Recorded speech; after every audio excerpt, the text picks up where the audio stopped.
Unapotaka kuzitaja taasisi kadhaa zenye misimamo mikubwa kuhusu mambo ya haki na mara nyingi zinazosimama na wananchi kwenye kuwatetea, haswa kwenye masuala ya haki za binadamu, uhuru wa demokrasia, uhuru wa kutoa maoni, uhuru wa vyombo vya habari, haki ya kuishi na mengineyo kama hayo, basi huwezi kuacha kulitaja Baraza la Maaskofu wa Kanisa Katoliki nchini TEC, ambapo baraza hili ni umoja ama mjumuiko wa maaskofu wote Tanzania wa Kanisa Katoliki, ambapo katika taasisi za kidini hawa mara nyingi ndio uonekano wako mbele kusimama na wananchi dhidi ya mamlaka pale wanapoona swala fulani haliendi sawa kama wao wanavyoamini. Baraza hili huwa lina tabia ya maaskofu wote wa Kanisa Katoliki nchini kukutana na kufanya kikao cha kujadili pale linapotokea swala fulani, na kisha hutoa tamko au maazimio mamoja ambayo hutolewa ama kusomwa kwa taifa na makanisa yote Katoliki nchini kama tamko la maaskofu, waraka ama azimio la umoja wa maaskofu.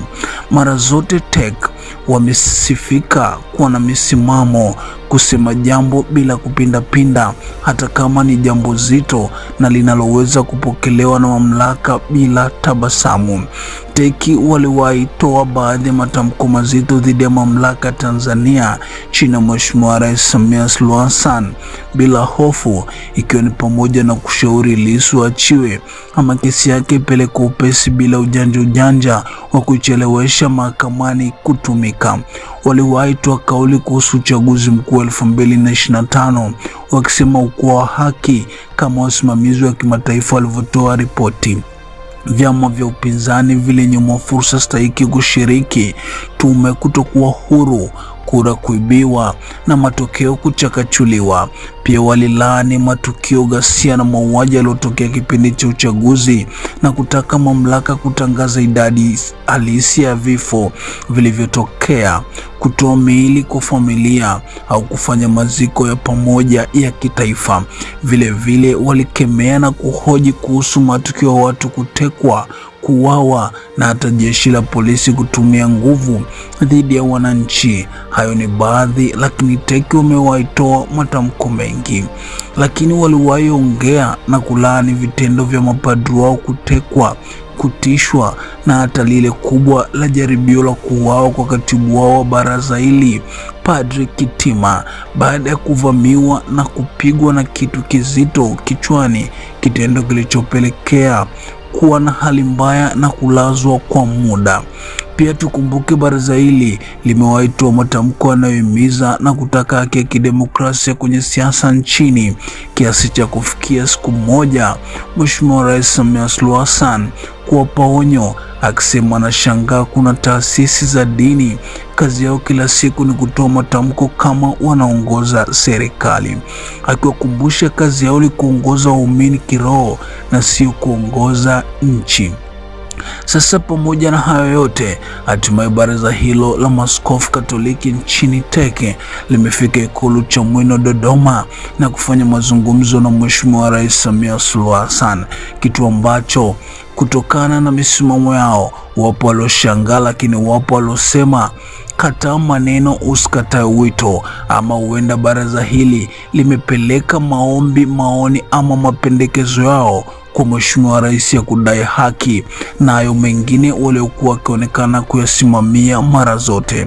Kupitia kurasa rasmi wa Mheshimiwa Rais Samia ameposti picha za kikao hiko na kuandika na kwenda kunukuu, Ikulu Chamwino Dodoma, imekuwa siku njema yenye baraka kukutana na kufanya mazungumzo na maaskofu wa Kanisa Katoliki kupitia Baraza la Maaskofu Katoliki Tanzania TEC.